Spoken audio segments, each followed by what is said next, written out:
Sud Radio, le grand matin week-end, 7h-10h, Maxime Liédo. Il est 7h16 sur Sud Radio et ce matin on s'intéresse aux pharmaciens qui essayent de pallier les déserts médicaux. Bonjour Philippe Bessé. Bonjour. Merci beaucoup d'être avec nous ce matin. Vous êtes pharmacien d'officine, vous êtes également le président de la Fédération des syndicats pharmaceutiques de France et des libéraux de santé.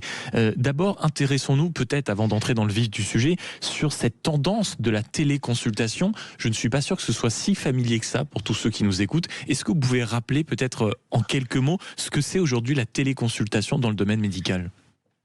Alors il y a plusieurs objets dans la téléconsultation. Le premier, le plus simple, ce sont des applications sur smartphone ou sur votre ordinateur qui vous permettent directement de chez vous de consulter un médecin. Et ça, vous n'avez besoin de personne. Et ça, il y a des choses qui existent, des plateformes qui existent. Ça peut avoir un intérêt quand vous avez besoin d'être rassuré ou bien d'être réorienté. Et c'est la chose la plus simple. Ensuite, il y a une deuxième chose, c'est ce qu'on appelle la téléconsultation assistée. Et ça existe soit avec des infirmiers, soit avec des pharmaciens. C'est-à-dire que ce sont des télécabines où le pharmacien va être à vos côtés pour joindre donc le médecin généraliste.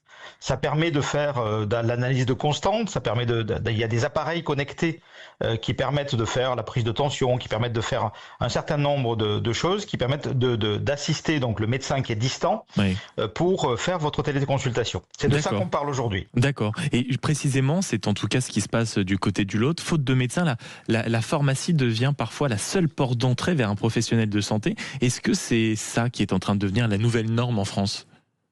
Alors non, ce n'est pas la norme. Il faut toujours préférer les médecins physiques quand c'est possible.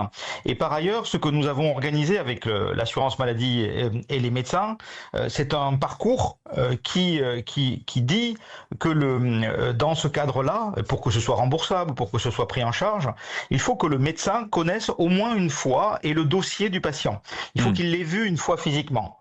Donc c'est en fait une coopération entre la pharmacie, qui est parfois le dernier lieu de soins du village, et la maison de santé pluriprofessionnelle où exercent les médecins, qui est peut-être à 15 ou 20 kilomètres. Mais c'est cette coopération interprofessionnelle qui est en fait assistée par les outils numériques. Mais c'est fait avec des professionnels qui, d'une part, se connaissent, ont l'habitude de travailler ensemble et connaissent le patient, au moins une fois par an. Philippe Bessé, vous venez d'utiliser le mot de collaboration, de coopération. Ça ne veut dire qu'à aucun moment ça a pour but, malheureusement ça peut être le cas dans certains territoires ou dans certaines périodes, d'avoir une fonction de remplacement du médecin. On est bien d'accord sur ça ? Alors de toute façon non, parce que comme par construction et par définition telle que je viens de vous le dire, la personne qui prend la décision, qui est à distance, c'est bien un médecin. Mais en fait, il y a donc plusieurs sortes de médecins et il peut y avoir des médecins qui sont dans des plateformes très distantes, à plusieurs milliers de kilomètres, et qui ne connaissent pas du tout le patient.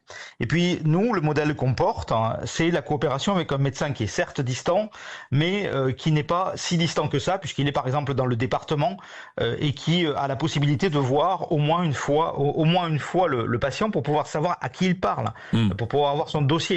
Où la prise en charge n'est pas du tout la même.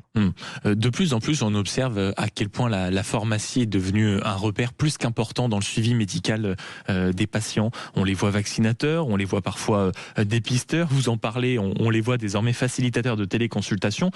Jusqu'où ira cette évolution du métier, vous, Philippe Bessé, qui êtes pharmacien d'officine ? Moi, je pense que la pharmacie de tout temps a été une porte ouverte sur la santé. Vous savez, il y a deux lieux où on peut aller sans rendez-vous quand on a un problème, et c'est les urgences de l'hôpital et la pharmacie d'officine. Donc forcément, il vient dans la tête de tout le monde, à la fois des patients, des pouvoirs publics, et de se servir de la pharmacie. Maintenant, tout ça, c'est du travail, et donc il faut à chaque fois relever des défis de formation, donc c'est quand même assez complexe de faire ce rôle de couteau suisse de la santé qu'on nous fait jouer aujourd'hui. Nous, forcément, on est volontaire, évidemment, dans la mesure de nos moyens. Vous parlez à l'instant de formation, j'imagine que peut-être pour les pharmaciens les plus expérimentés, il est un peu plus facile d'être souple sur ces nombreuses qualités qu'on demande et d'être un peu plus couteau suisse. J'imagine que pour beaucoup de jeunes pharmaciens qui s'installent, je crois que c'est régulièrement le cas, ça ne doit pas être si évident que ça tout d'un coup de se mettre dans la peau de beaucoup d'activités qu'on n'avait pas forcément anticipées au départ. Curieusement, ce sont les jeunes qui ont cette appétence. Les plus anciens d'entre nous, ça existe dans tous les métiers, ont de plus en plus de mal à mesure que l'écurie approche, que l'âge de la retraite approche. Ce qui est normal. À se réinventer complètement. Et sur les bancs de la faculté, nos jeunes sont très très demandeurs de cette forme de coopération avec nos collègues médecins et infirmiers qui sera la marque de fabrique des années à venir. Merci beaucoup Philippe Bessé d'avoir été avec nous ce matin, pharmacien d'officine, président de la Fédération des syndicats pharmaceutiques de France et des libéraux de santé, pour essayer de comprendre à quel point aujourd'hui les pharmaciens peuvent de temps en temps, et j'insiste sur ça, pallier les déserts médicaux.